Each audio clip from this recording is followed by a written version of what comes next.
we're very lucky to be here with the acting artistic director of the Royal Shakespeare Company, Erica Whyman, who studied French and philosophy at Wadham, and is just really cool and interesting. And yeah, so thank you so much for coming. It's a pleasure. And yeah, we're hoping to ask some questions about your time at Wadham and your career and life in general, who knows. And hopefully we'll have time for you to ask some questions as well if you have any.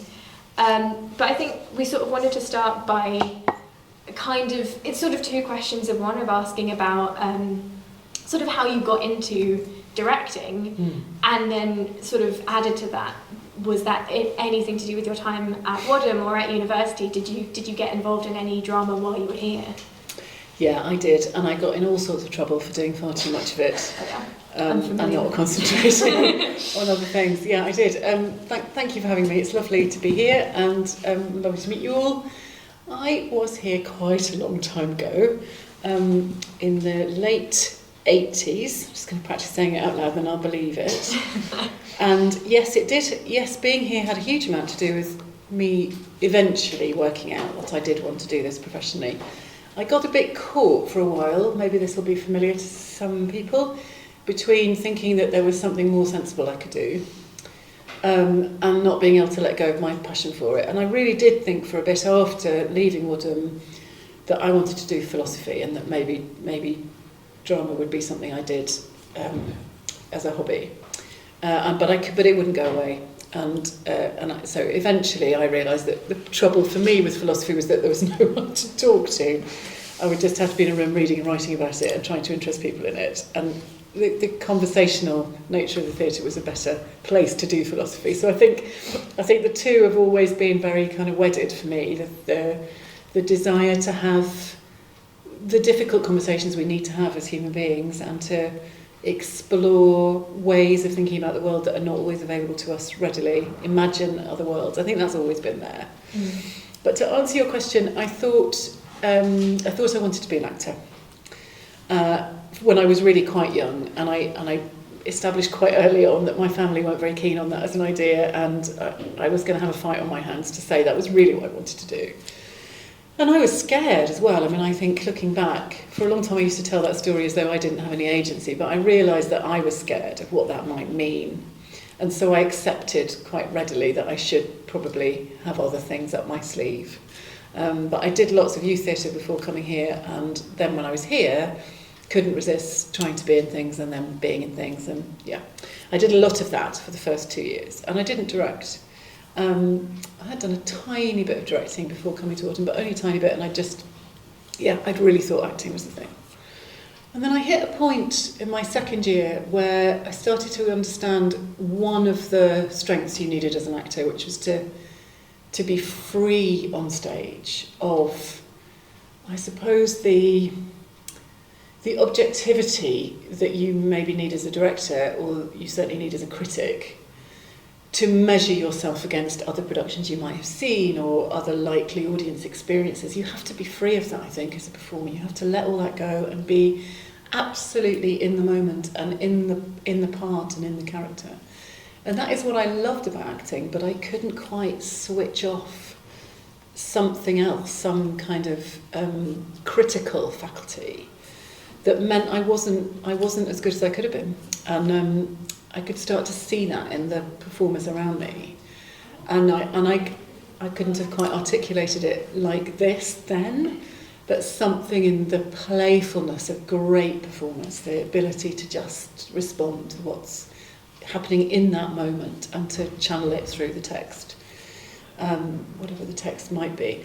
I started to feel like it was out of my grasp, and I was self-conscious therefore. And at the same time started to experiment a little bit with directing.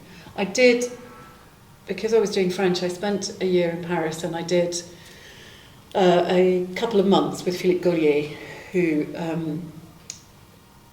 I'm sure you know, but he trained with Lecoq, but he then set up a very specific school of theatre in France, and then for a time actually later brought it to London, which really took playfulness very seriously. The idea that what you learn from clown and from French traditions of I suppose, a kind of street cabaret, what you learn is this sense of being in complicité with somebody else, and that has to be a triangle with the audience. It's got to be with your fellow performers and with the audience. And I did some Shakespeare with him. That's why I'm telling this laborious story. I did some Shakespeare, which was a disaster. I had a really brilliant time doing Chekhov with him. It felt very releasing. And then he did some work on Shakespeare, and it was me and, bizarrely and coincidentally, another student from Wadham.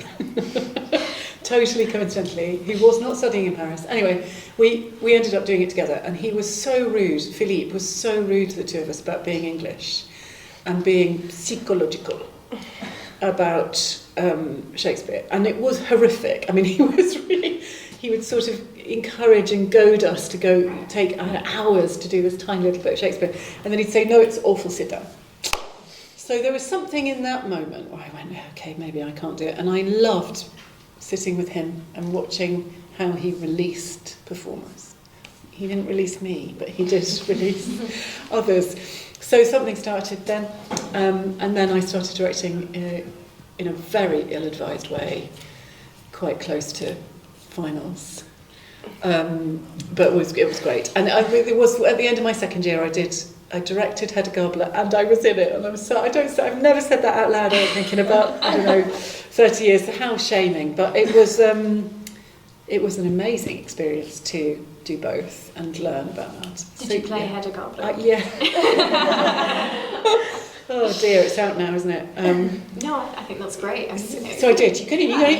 I suppose that's another answer, isn't it? There were things that I did here, in the university as well as in the college, that I would never have had the opportunity to do anywhere else or at any other time. That experiment with what I might want to do later in my life, or how it felt, and to change direction, go, actually, I don't think it is that, I think it might be this. I mean, that freedom and most importantly, the thing I haven't said is the most important thing, was the amazing friendships, actually.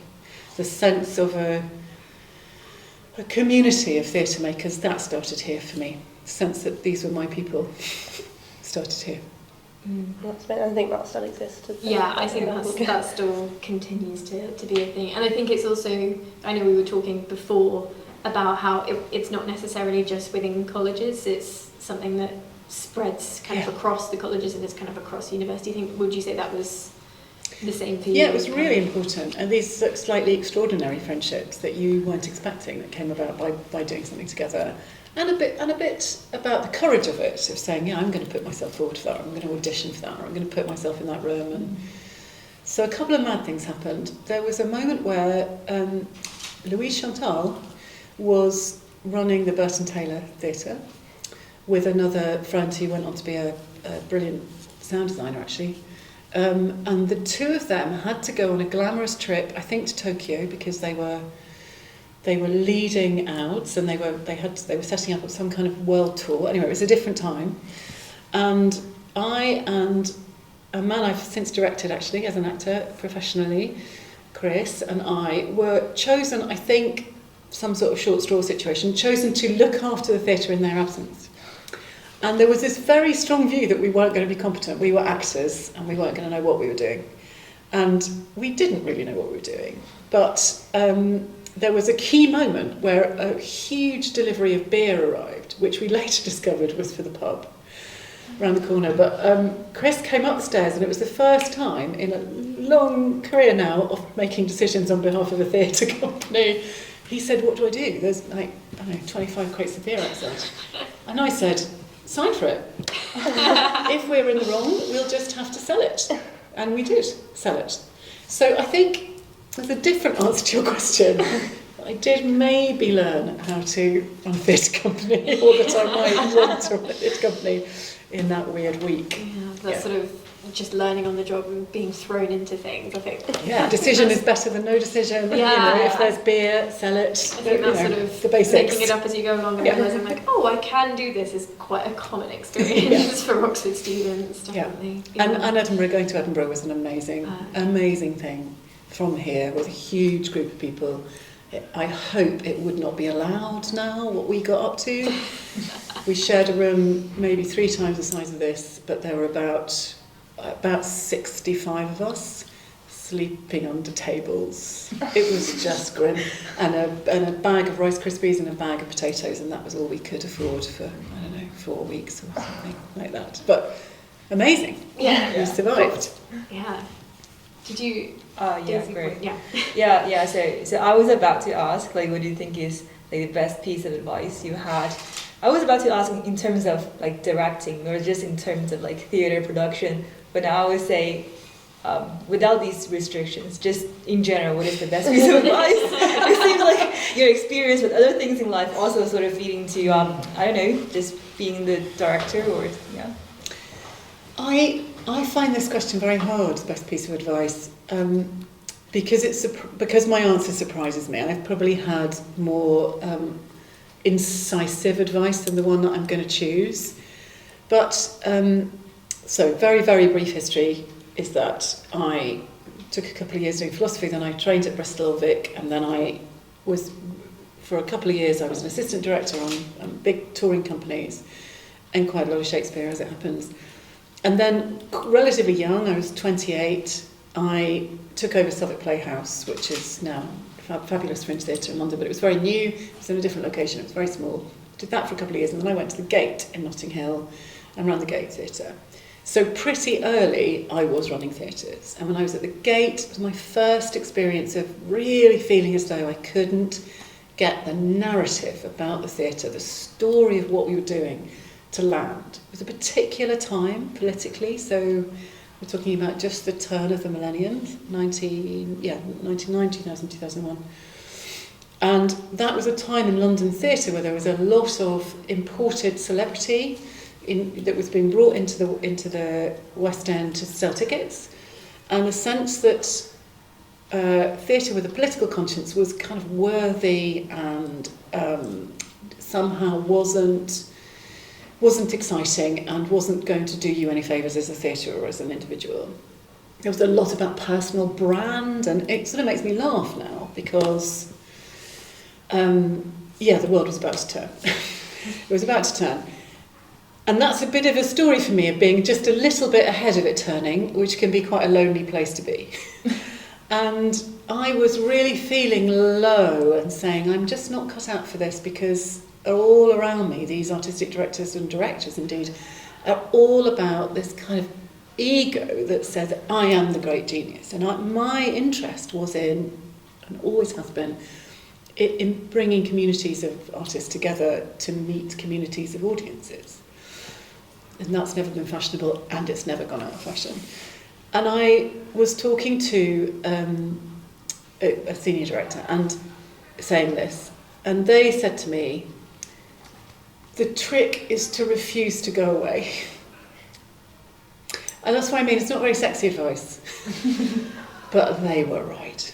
They were right. What they meant was, stop worrying about landing the perfect story in the press, landing the actor that's going to make everyone go, oh, how brilliant that they've got that person.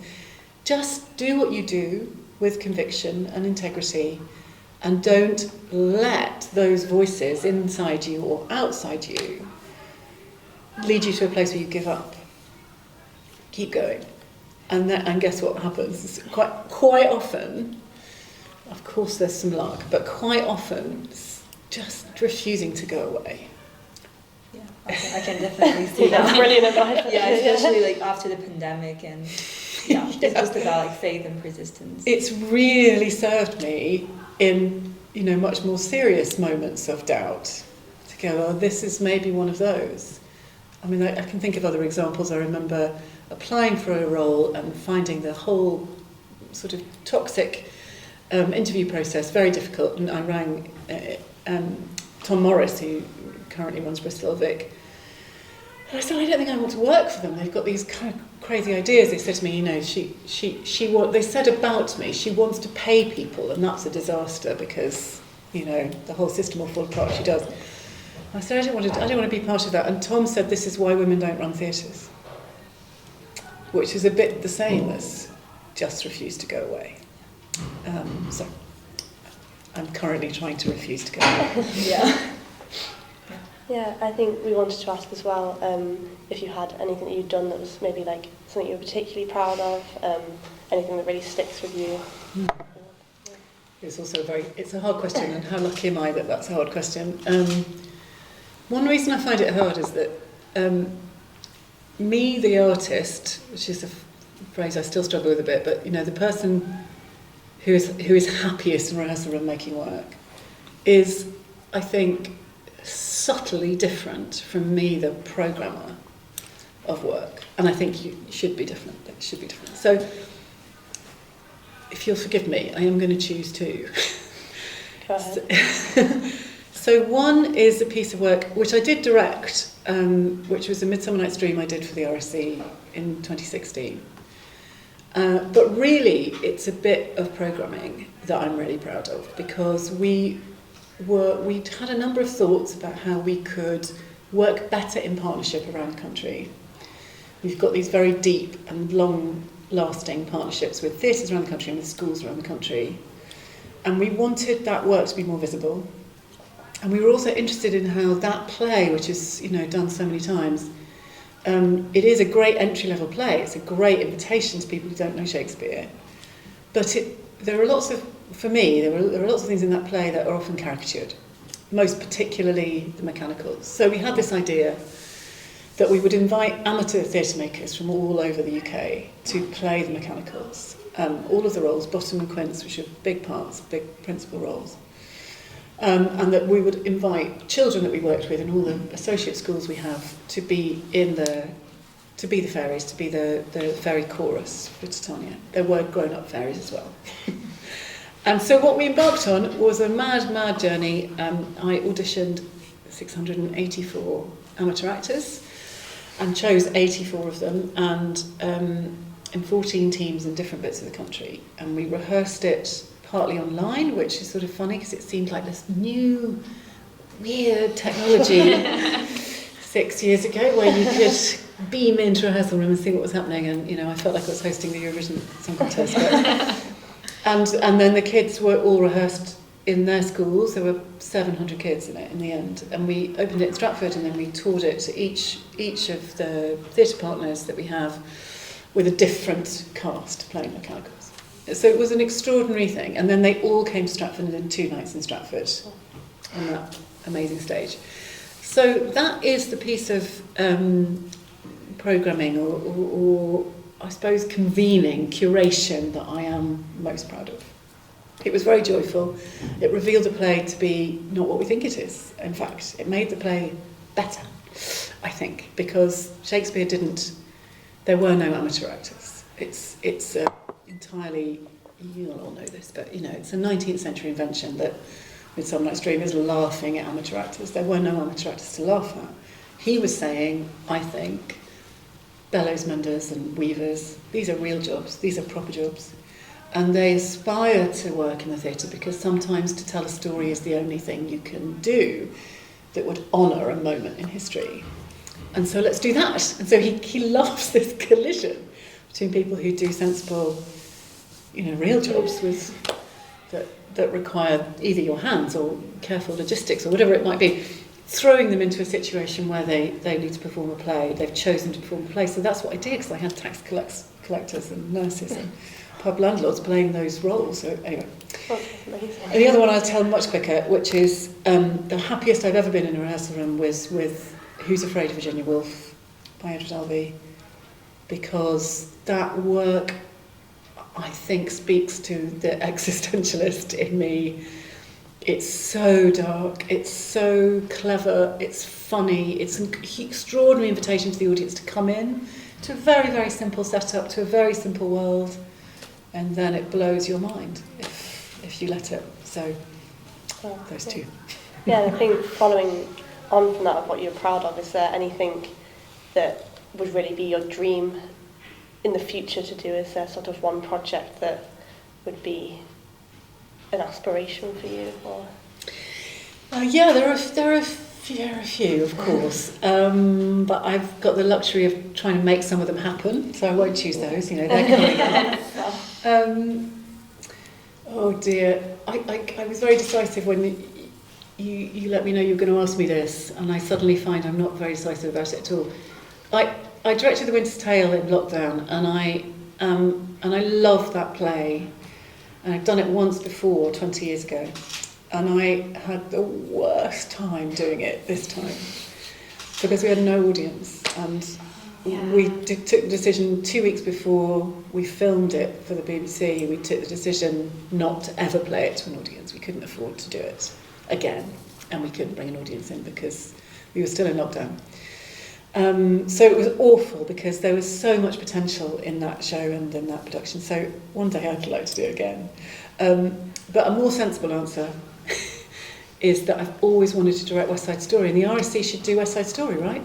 Can we start a campaign tonight? So there needs to be. I've always wanted to do it, because I think it's so much smarter than the sort of cultural capital around it suggests. I think it's about radical peace, and I think Romeo and Juliet is about radical peace. So I'd love to do that. So 2 again, that's really no, that's fine. We'll get behind that. Make that happen. As well, if anyone else has any questions, please feel free to ask. If anyone wants to ask anything. If not, I think we've got plenty more. But please do. Feel free to. Yes. Hi, thank you very much, everyone, for a really interesting discussion.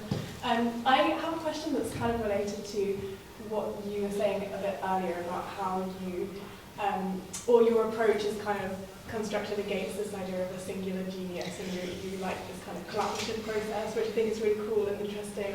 But I was wondering how you kind of approach Shakespeare, bearing that in mind, because obviously Shakespeare is kind of often I guess fetishized as this kind of cultural genius, the literary genius, and especially given that you're at RSC in Stratford, which is also kind of, I think, very much tied up in that kind of mythology. Yeah, I just wondered what you make of that cultural idea of Shakespeare, and how that influences your work at the RSC.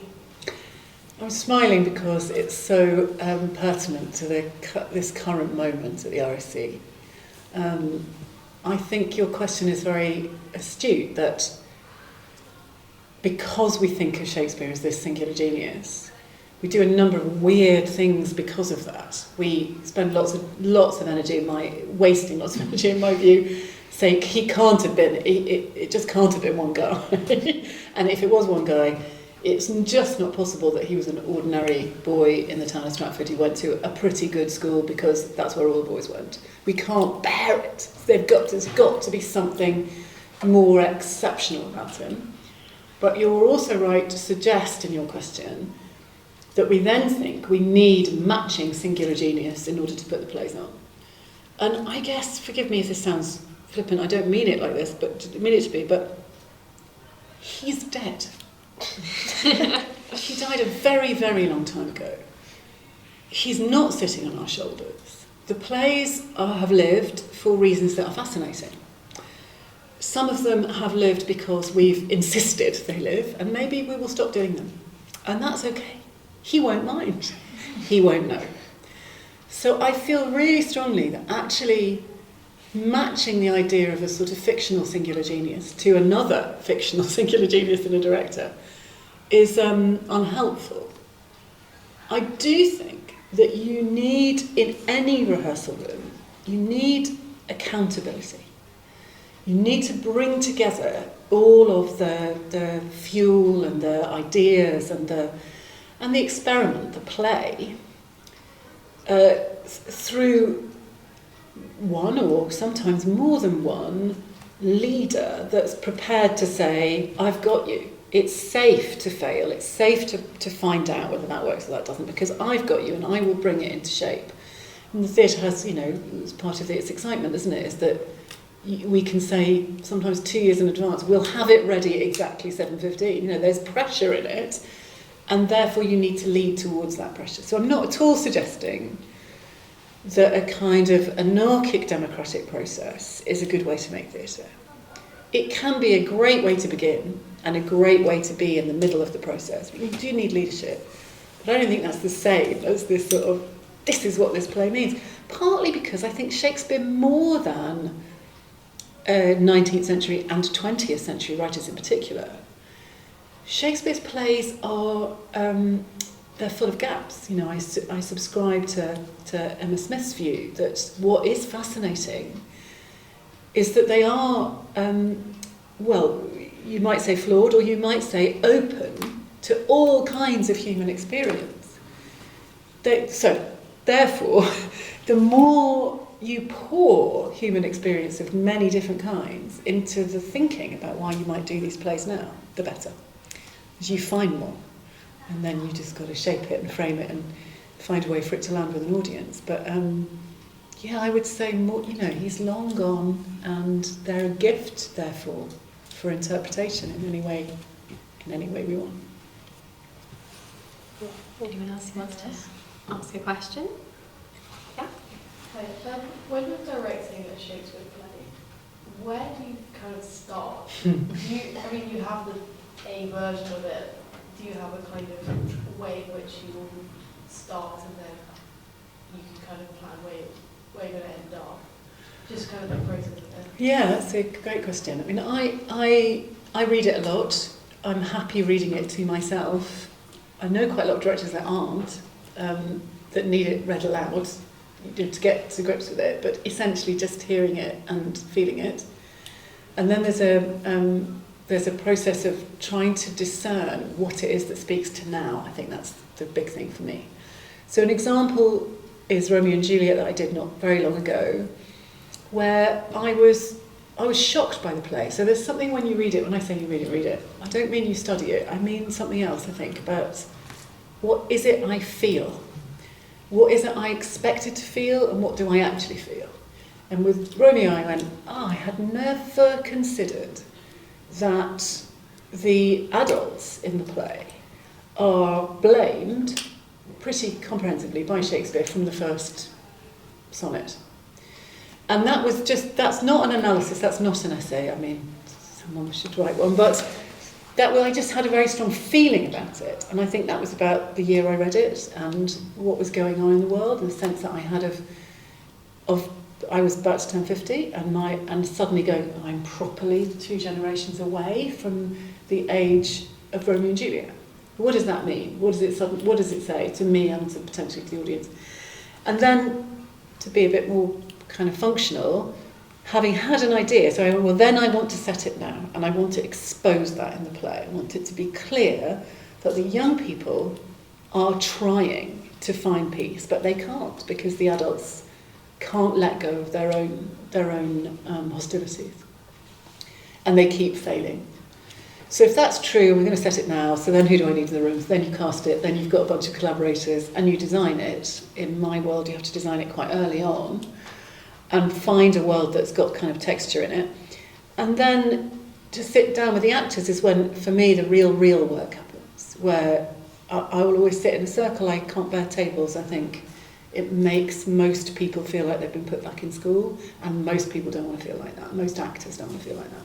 So we sit in a circle, so there's air between us, and we read it, and we investigate every line, and sometimes we get up and just play and do the scene, and then we'll talk about it all. But really careful work on the text. Then we might cut a bit more. And room to talk. I like making space, and just to finish that story, there was a moment where one of the young actors said, the play's about whether or not you're enough, and talked about an experience in their own life about not feeling enough, and how violence can spring from that feeling of not being enough. And for me that was revelatory, and that was what I wanted to do with the play, but I couldn't have expressed that. I hadn't had that experience that they had. And then you can look onto it and go, okay, so that's how we do the next bit. And, you know, to be honest, the sort of what people think directors do, the sort of composition of the stage, that comes quite late. Draft after draft after draft of how you might get up on your feet, and then, you know, particularly on a big thrust stage, then you're going, how do I get the energy that I got in that circle? How do I try and transmit that to a kind of geometry in space? But you can do that quickly if you've got that level of trust with your company. Does that answer your question? Anyone else also have a question leading on from that. We were kind of talking about before of that thing of, do you feel like there's any pressure with something like Shakespeare to innovate and to do new things with it, because it's been done so many times and there are just so many productions out there by so many different companies? Do you feel like there is a kind of need to do something new, or do you feel like, no, I will just do what I'm interested in, and if it's new then that's a bonus? I think it isn't quite binary, although I absolutely understand the question. Of course that pressure is very, very keenly felt. It's felt by every director I know, how do I make sure this is original, how can I make sure my voice is clear in it, and it's felt by those of us programming that we want to say clearly to our audiences why you should come and see it, because we know a contingent might have seen it, will have seen it before, and a whole other contingent, it will be the first time they see it, and that responsibility is quite stark because it's so different. But what I say to directors, and I can't always take my own advice, but what I say to directors is, it will be innovative, because this is the first time you've done it. So if you truly bring yourself to it, and that sometimes is quite a hard thing to do, to say, well, actually, am I interesting enough? Is there something in this that somebody else hasn't seen? But the opposite is true, I think. If you really bring yourself, and you really listen to your team of collaborators, it can only be the very first time anyone has done it like that. Having said that, what we're doing to try and address that anxiety is ask, why Shakespeare now? All the time. Before we programme things, as we have conversations with directors about how they might begin, in our classroom work with young people, at every beat to say, why Shakespeare now? And to say clearly, the answer can be, actually, I don't think we should be doing these plays, or I don't think we should do this one, or I've got no interest in it. Just to get past we have to do them, so we better find a new way to do them. And to get instead to, well, actually, the why might be because there's room here to talk about race, or there's room here to talk about power and leadership or war. And I want to talk about those things, and there's space for me to do it in these plays. Yeah, and I think I was going to ask, which does follow on from what you've said really, is you've done work with like equity and inclusion, and that's kind of a reputation that I think we as a college have amongst the other colleges, and I wondered, one, how your time here affected what you do now, and just generally how important it is for you to work with inclusion, like you say, with these such kind of old pieces and new pieces, just how, especially as theatre can sometimes be seen as a sort of more highbrow art, how you kind of bridge that gap, and what Wadham maybe influenced on that. Yeah, I mean, I think for me now, at this point in my life, it's everything really. There isn't, I think there have been times when I've been guilty of thinking there's this job to make theatre, and then as well there needs to be a consideration of whether we're being representative or whether we're being inclusive. And I think the thing that's shifted for me is that's nonsense. That it's a live art form, so it has, I think, special responsibilities to be of this world now in a true sense, and I don't mean representative. I mean properly under the skin of what concerns us as a world, and therefore made in such a way that includes the lived experience of the society we serve. So it's everything. And you're right that, you've got Royal in the title and Shakespeare, and you're in South Warwickshire. You have got a job to do. And also with generations now of very poor teaching of Shakespeare in schools. I hope that wasn't your experience, but I know that it is very, very frequently in people's experience, that we turn, it's the only compulsory arts subject still left in schools. It's the only one you can't escape. And so if we teach it badly, we do such a disservice to the arts. So I think it's essential that we think at every beat about who has not been included, and how we really change that. Not with gestures, but really making work in a different way and asking different questions about plays. And did that start here? I think Wadham was an influence for sure. I said to you before, I think, myself feeling included in this college felt like an important step. I mean, I came from, I realise now, quite a lot of cultural privileges, but no one in my family that had been to university, and no one in my school who had been to this university. And so just that felt as though if this door could open, then any door could open. And not only did it open, but opened in a way that welcomed me and saw me and was prepared to put up with me. And so I think it influenced me personally of feeling like I did, I sound like this, I have untold privilege. I'm white, I have a degree from here, I studied philosophy, the list is endless. And yet I feel like I touched what it is to feel like, someone's got to get those doors open and say, you're welcome here. So that, and not just that, because there's something then about it being home, isn't there, and it being yours in some way. But I think also the values of Wadham, I remember very clearly applying and being specific that the history of women at Wadham and the history of state school students at Wadham mattered to me, and it was true when I got here that felt like it was something that mattered to the college. So yeah, definitely had an influence. Yeah. Now I heard that you had a collab in year 2019. That is a sort of street theatre thing. Yeah, I think it's quite an unconventional form of doing theatre. Does it have any relation of sort of bringing theatre from the highbrow sort of cultural position to a more down-to-earth form of art, and to just make it more relatable to people? I mean, it absolutely does. I think you're talking about the piece I did in Coventry. Yes, is that right? That is the Faith. One.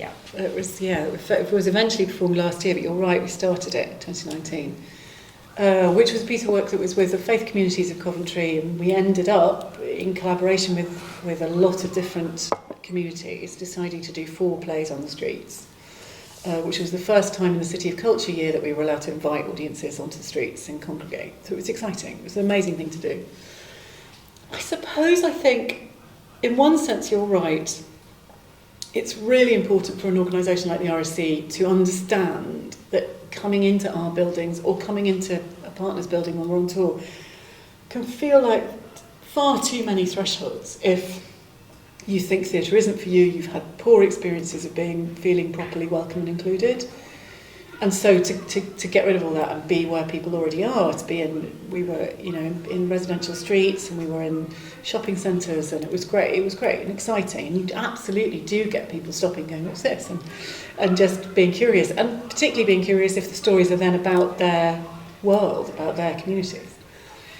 But again, forgive me for being repetitive about it, I take issue slightly with the idea that in a building doing Shakespeare is inevitably highbrow, because I think he wouldn't recognise it. I think we've made it like that. I think we've made our buildings feel like that, and we've made our the progression routes for artists feel like that. So somehow you've got to be at the top of a kind of ivory tower in order to do this work, and you've got to be in a particular intellectual space to either make the work or understand it. But I don't accept that those things are true.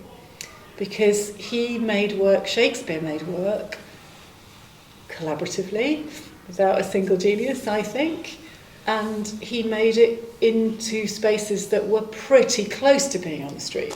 It was very, very porous. So, his groundlings would have had that sense of being on the streets of Coventry, but they wouldn't have had the sense that they'd been systematically excluded for, pick your year, 350 years at least. Yeah, I think I still remember when I visited the Globe 6 years ago, I saw they say there's an area where you can get really cheap tickets to standing there, watch the 2-hour Shakespeare play. I'm quite impressed, to be honest. Yeah. Yeah, because I feel like that's not an experience you can get nowadays. Yeah, it's not, exactly. We've made it so difficult. And we find, the baggage is so hard that even when we've got this partnership with TikTok, we're doing these, 10 quid tickets. Somehow there's a sort of, that's not going to do it, because I still think it's going to be too expensive. So it doesn't matter whether it is or it isn't, because we've done so much damage, So even when you've got accessible ways in, it's those tickets often go to people who are already feeling very confident about going to the theatre. So we need a radical we do need to get outside of our buildings and do radical things to change that. I think we have time for maybe one more question. Yes? Yeah. So I think this kind of builds off what you were talking about previously about fear in buildings. And I think this is probably a topic that's, certainly a topic that's been on the mind of theater creators this past few years. Yeah.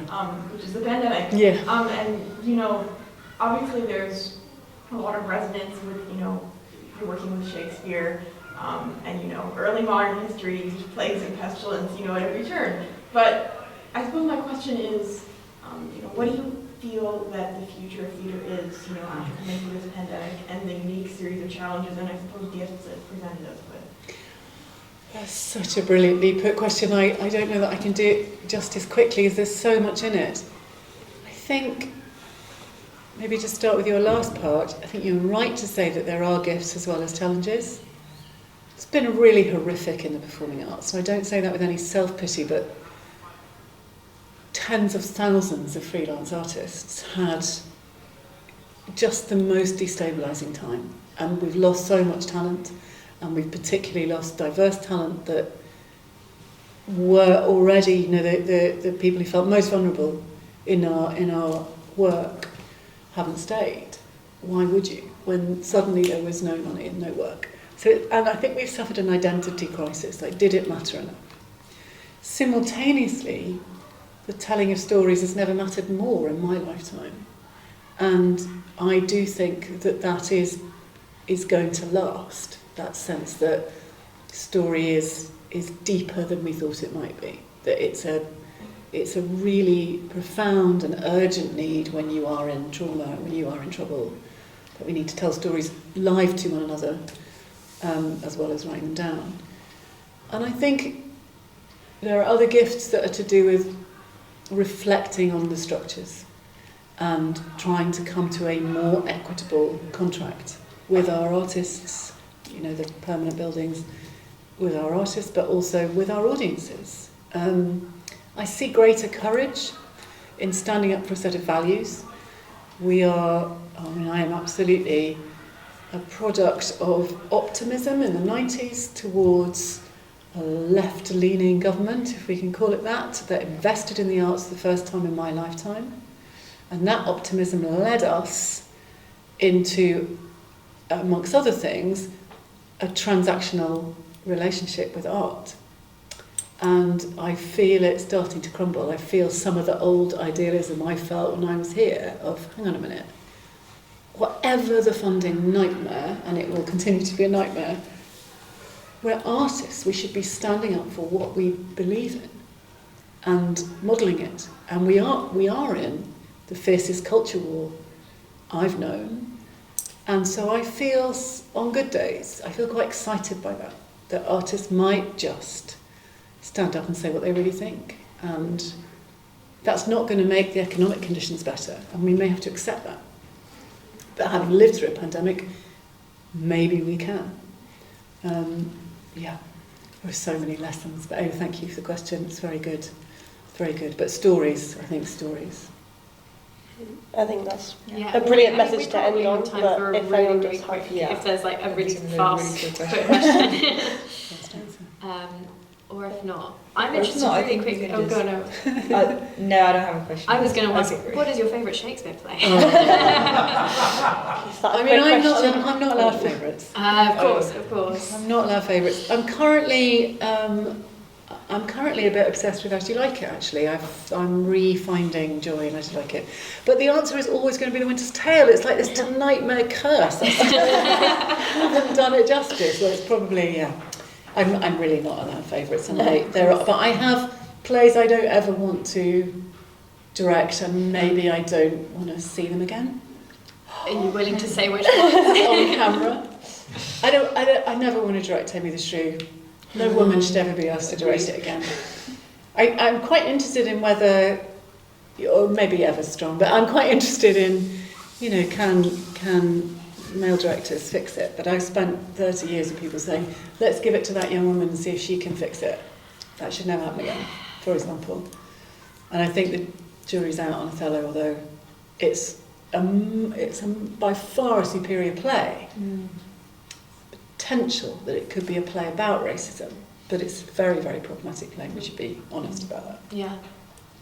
That's really interesting. I think, that probably is what we have to I mean, we just want to say a massive thank you for coming. Thank you Pleasure. for coming as well. It has just been... Yeah.